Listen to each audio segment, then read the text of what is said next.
Well, today has been an historical day. I finally got top surgery.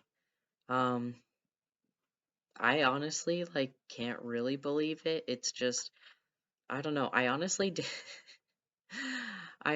didn't think about it that much leading up to it. Like once I got the appointment, obviously I was like, "Oh, I'm excited for this. This is going to be better than Christmas." I'm so pumped. But I actually didn't really conceptualize it that much. I didn't think about what it would be like after. I honestly wasn't scared at all because I knew it's you just go to sleep, you wake up with this amazing result. Um, so yeah, I guess I'll just kind of run through what happened. And one thing I will say is it's funny. It's hard to say, it's hard to tell myself that I was fortunate because it felt like it took so long. But I know that some people it takes years to get top surgery, so I have to recognize, I have to contextualize my experience within that. So mine was actually a pretty fortunate case, but it was just almost 8 months of just bugging my insurance, trying to find out different surgeons and whether they're covered by my insurance, trying to figure out who was good, getting recommendations, figuring out costs, stressing about costs, really, really stressing about costs. One thing I will say is it ended up, I mean, I don't know how much it matters to say this because so the actual surgery ended up being really cheap for me because my family hit our out-of-pocket maximum for the year, so I only had to pay just a little tiny bit to get us there, which I mean, so technically this surgery was cheap, but we still spent a shit ton of money for different reasons, so it all kind of evens out in the end. I will say though, had we paid full price for the surgery, it was not as bad as I thought. I had heard numbers like 8,000, 6,000. The actual price was like 4,873, which is a lot, but it was half of what I thought, so less atrocious.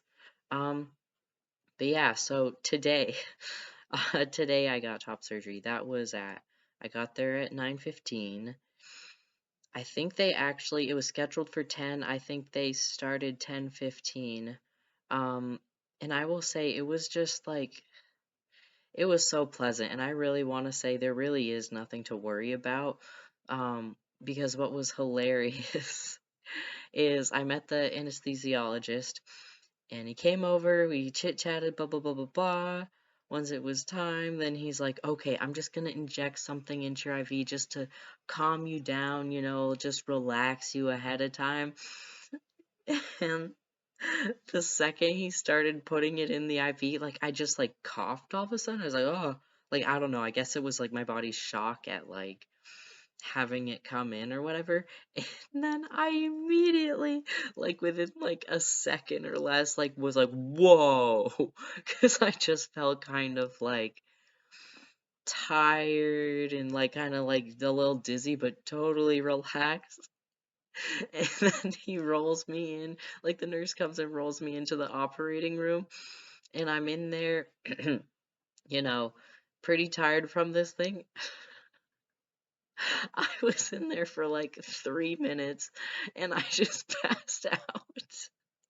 They didn't even transfer me to the operating table bed yet, and they didn't put the mask on. I was just gone. And they claim that the first drug I got, causes, oh gosh. Well, this is ironic because I can't remember what it's called. Amnesia. It causes a little bit of amnesia. So I could have cooperated, but at the same time, I'm pretty sure I fell asleep. So I don't know. That's just so crazy. But so then I woke up and I was still really sleepy, but I was just like, ah, it's time to get up. I need to get up. So I woke up and I asked the nurse um how long it'd been, and she's like, oh, 15 minutes. So I had a good anesthesiologist. And I was like, well, how long did it take them to do it? And she's like, let me check. And she comes back, she's like, 2 hours. It's just like, I struggle to finish like a a classroom test in 2 hours, and they finished it in 2 hours. Um, so yeah, and they like not only did they do it, they got like my compression vest on and the drains. I had to have drains. They weren't sure if I was going to. Um, but I'll show you a little bit. I'm not wanting to really reveal myself, but I'll just show you a little bit of this vest. So it's just like I had to buy it like from the surgeon's office, like the surgeon got it from some company like Marina or something, or Marena. I think they get a better price than if you buy it online. Let me just button that back up again if I'm gonna be modest today. Um, and actually, I can show you my drains. So anyone who doesn't like blood or anything surgical or tubes, I'll show you. I did empty my drains like I don't know, 10 minutes ago, so they're not super full, but if you don't want to see that stuff, I get it. So just look away for a second. So I'll just show you. There's these little tubes. Here's the end of the vest. These little tubes that go up somewhere to my chest, and they, just catch any blood. Emptying these is pretty easy, except that you're supposed to like pull this through into the bottom and empty it. I haven't done that yet. You're supposed to take your vest off and go up to where the drain is plugged into your skin, pinch there and go, "Bleh," but oh, it hurt so bad to take the vest off. Like I couldn't even, I think I opened it like this much and I was like, ah. So my mom helped me put it back on. So we're not doing that today. That was actually like 20 minutes to a half hour ago. So I'm gonna try to do that tomorrow. And if it hurts like hell, I'm gonna call the surgeon and be like, should I be doing this? And they'll probably be like, yeah, toughen up. You're a man now. So though I don't have my name legally changed yet. But yeah, so I'm gonna try that. So you just kind of have to do that. One thing they talk about is like you have to make sure that one of them isn't swelling, because if one's swelling more than the other one, you could have a hematoma, or if it's bleeding too much, so then you have to call them. So far, I feel like neither of those are happening. I did not take off the vest to check, but things feel okay. Um, yeah, one thing I really want to know is like, I feel fantastic. Like, I woke up and I was just like, I wasn't super groggy. Like, I was tired, like, my eyelids were fluttering a little bit, but like, I was ready to get out of bed. Like, I was ready to go. Um, and they gave me some cookies and ginger ale because you're not supposed to drink anything 2 hours before the procedure, and you're not supposed to eat anything 6 hours before. So I hadn't eaten till like 10 o'clock the night before, and then my procedure was at 10:15, and then I finished. I think I woke up at like 12:30. So yeah, I was freaking hungry, but they had that on hand. um and yeah, and so I was chit-chatting with the nurse, and all of my friends had been like, "Oh, film me, like have someone film you, because you're gonna say such crazy things on the amnesia, or not amnesia, anesthesia, like, people who get their wisdom teeth removed." And so I was like so looking forward to that, and then I woke up and I was like, I feel pretty lucid. I feel pretty reasonable, and like I'm not saying anything weird. And the way the nurse was reacting, I think she would agree. I talked to her about that. She's like, "Oh yeah, it's different drugs for wisdom teeth." So don't get pumped about that, because it's not gonna happen. You're not gonna be funny all of a sudden. You're not funny. um, but drugs can make you funny if other people are, using the drugs. But this didn't work. So yeah, and then shortly after, she called my mom to come pick me up, but I chilled a little bit. I think I closed my eyes for a few minutes, got home. Honestly, like, my chest really doesn't hurt that much, like, at all. Like, um, yeah, it was just when I opened the vest. Um, I did try, I did try to lean over to pet my cat on a bed today. Oof, mistake. that hurt. I was like, oh my God, Mom, I didn't rip a stitch, did I? And she's like, no, you're fine. It's stronger than that. Just don't do that. Um, Also, you only really need like you have the option of having narcotics, I think, but like you really don't, at least I don't need them. And from other trans men I know, you don't need it. It's like all you need is extra strength Tylenol, which is like 500 milligrams. That's been working fine for me. Um, yeah, I don't feel super uncomfortable. The only thing is sometimes when I like sit down, I feel like the vest starts to shift down. So when I stand up, I feel like kind of a hunchback. So I have to kind of just like lift my shirt, try to just barely scoot it up a little bit, like barely. Like it doesn't really mess up too much right here, but just kind of figure that out. Um, yeah, so it's funny because between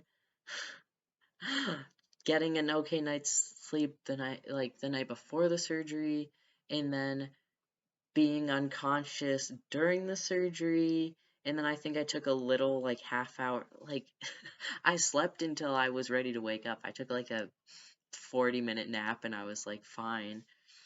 Like I actually feel really good. I actually felt more ambitious than most days because I felt well rested. And like I didn't come home and take a nap right away. I like came home, ate lunch, like responded to a billion texts and emails, and then I was like, oh shoot, I shouldn't respond to emails because then like that'll show like my professors I'm competent and that I can like be emailing. So now I'm gonna have to pretend that the day of my surgery was the next day. Um, yeah, so that wasn't the smartest idea, but I was just totally with it. Um, and um, Yeah, and so I was doing that, and then I even was thinking like, oh, I'm gonna like get some homework done today, because I was like, I'm bored, I don't feel like watching TV. I didn't get to that, but I like called, my aunt for like an hour. So I went for a walk tonight, and then I was like, okay, can we do another loop around the block? My parents were like, no, not tonight. It's not good for you. You'll fall down, you'll fall asleep. So I didn't get to do that, but I feel great. Like, and it's interesting because one of my friends who got a procedure during the summer by the same surgeon actually, um, she, oh, I'm sorry. I was thinking of the surgeon. Uh, he was in some pain. Like, he wasn't in a lot of pain, but he couldn't do that much with his arms and stuff. Like, he told me don't even try to pull up your pants after you go to the bathroom, and like I haven't had trouble. I've been able to do that. um Hold, carry, open lots of things. The surgeon did tell me, um she was like, don't hang from the monkey bars, which I think is like a little, obviously that's not the only limitation, but what the nurses told me is don't lift anything as heavy or heavier than a gallon of milk. So yeah, I haven't had a problem navigating. I was worried that the drugs were just really in my system after it, and that like, oh, I felt invincible in the moment, but then I'd feel worse later. But I've been taking extra strength Tylenol like every 6 hours, and I still feel pretty good. We'll see how tonight goes. I might wake up. I might have to wake up and take more drugs, but I feel pretty great. Yeah, one other thing I will say is with some of the anti-inflammatory meds, um, I mean, it depends which one your surgeon prescribes you, but if you are taking any like medication that alters your serotonin levels, so I think I think it's like SSRIs, but then also like lithium or something like that, you I mean, definitely talk to your doctor, your psychiatrist, but if you, in my experience, like I went off lithium and like I've been okay, but the thing is, if you have one of those drugs and you mix it with that, then it can increase like the level of the drug in your blood, and it can like, make you nauseous and dizzy and give you a headache. And it doesn't sound like much, but it can be, because accidentally took Dayquil with my medications, and that was nasty, and I was like destroyed for 3 days. So yeah, that's one thing to note. But of course, like, your surgeon will probably look at your meds and be like, "Did you know there's an interaction with this and this?" So just beware. But it's no big deal. But yeah, so I'm just going off that medication, like the lithium, for a week, and it's fine. Um, yeah. I don't know, I just gave so much personal information. Hopefully someone doesn't like hunt me down, or I don't know. But it was a great day. I am so excited, and I just gotta heal, work on this, get through this. Looks like I won't be missing as much schoolwork as before. Hell yeah. I mean, I kind of wanted a few days off, but it's better if I don't have to take an incomplete in one of my classes. Um, yeah, and then I just need to change my legal name and gender marker. So I don't know if I've gone into that too much, but so I sent in my name and I'm just waiting to get a court date. So I guess the court's totally overloaded with COVID things. Like, I don't know what it is. I think they're just trying to space people out or space things out. It's affected their procedure somehow, so they're kind of behind. But I heard they'd be looking at the name cases in October, which starts tomorrow. So then hopefully I'll get a court date on that. And then once I get that, I can send that court order over to the Vital Records office. And I already sent them a bunch of forms on changing my gender marker on my birth certificate, which I'll tell you, at least for my state, it includes you need a note from your like physician, and you have to fill something out, and you need a copy of your birth certificate, like a certified copy with like the engraving on the edge or whatever your state does, and then you send that in. So then once they have the court order and that, they'll just make a clean copy of your birth certificate with your new name and your gender marker, because otherwise, if you don't do them together, what it might look like is they'll make a new birth certificate with like either your new name but then an annotation saying, "Oh, by the way, this person is a man now," which is like totally outed. And then it might go the other way too. I kind of doubt it, but it might go the other way where it's like, "Oh, you've got male there," but then there's like an annotation saying, "Oh, by the way, their new name is da da da." So that's at least the way it goes in my state. Um and as much as I complained about that and was intimidated looking at the documents that are needed for that, it's actually not that bad. I think I got overwhelmed because I was looking at how to change your name on your birth certificate and your gender marker, and change your name and gender marker for your social security card and social security in general, and how to do that for your driver's license. Um, yeah, so each one on its own is not bad. I think looking at them all from afar, you're like, "Oh my God, this is impossible. I can't do this." Um, but each of them's not that bad. I mean, I haven't done like much of anything. I've just tried on the name and gender marker. Once I get that court order, I can use it for getting my license, and then I can use it for getting my social security card. But one pickle I find myself in is hopefully the court will, I'll get a court order for the name change soon because my driver's license expires really soon, and I'm not going to buy another one with my wrong name and then like a month later buy a new one with the right name and gender marker, because that's a waste of time and money. So yeah, so hopefully that comes together.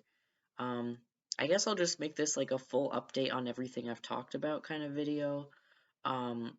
So with singing, I'm kind of extending my range. I'm trying new things. Yeah, it's not what it used to be, but it will get there. I might consider vocal training. I'm not really one to go through the establishment to learn how to sing because I never had vocal training before. So I don't know. The thing is, like, sometimes I can do falsetto, but sometimes I can't, and it wavers. And definitely how high I can sing has been altered. But I also feel like I've been able to sing higher than I originally could on when I first started T, or not when I first started T, but when my voice started breaking. Um, so I don't know. It's still fun to sing. I'm a little bit bummed again that it's not as high as it was, but like, or that I can't reach as far as I can, but that might change. Um, yeah, and one last thing is, I shaved again to try to get the hairs to come back because they were long, but they were still peach fuzz. Like, one of them was like a centimeter and a half long, like a just neck hair, and one over here, but there's still peach hair. There's just no color, but that's okay. Yeah, again, look at my dad and my brother, it's not gonna happen. But there's nothing wrong with that. And I don't mean to be crass or anything. But one of my friends from like sophomore year, she showed up to school with burns on her face and she was trying to cover it with a scarf. I was like, what happened? And she's like, my boyfriend has a beard. So so she basically got rug burns from kissing her boyfriend. So like, you won't have that problem with me, future suitors. So yeah, so maybe it's not so bad. I just thought it'd be good for getting rid of the misgendering, but I think I'm also on my way there between the voice getting lower, more masculine face, flat chest, hell to the yeah. Oh my god, I'm so excited. I don't even know what it's gonna look like because every time I've looked at myself in the mirror and been like, oh, so like, how would it look once I get these two benign tumors removed? I like couldn't figure it out, and I was like, well, I'm sure the surgeon knows better than me, so it's like a little surprise under there. It's a little present that really freaking hurts to unwrap right now, but I will one day. Maybe tomorrow, but probably not because everything's good until I unzip this. Um, So yeah, that's the update. I hope that that was helpful. I just want to make the process as transparent as possible. So yeah, let me know if you feel like I left something out. There's something you want to know. Any comments? Yeah. All right. Well, thank you for watching. Today was hella exciting. Christmas came early, even though I don't really care about Christmas that much, but I'm just pumped to be pretty damn well on my way to looking the way I want, age 21, before my birthday. Yeah, before the end of the semester, before the end of when classes go online after Thanksgiving break. I don't know if that sense made a lot of sense, but and if somehow some light shines down and I have an actual real graduation in the flesh, that'd be great. It'll probably be online, but if it's in flesh, I'll be looking so much more like myself. Alright, I'm gonna stop it there, but thank you for watching.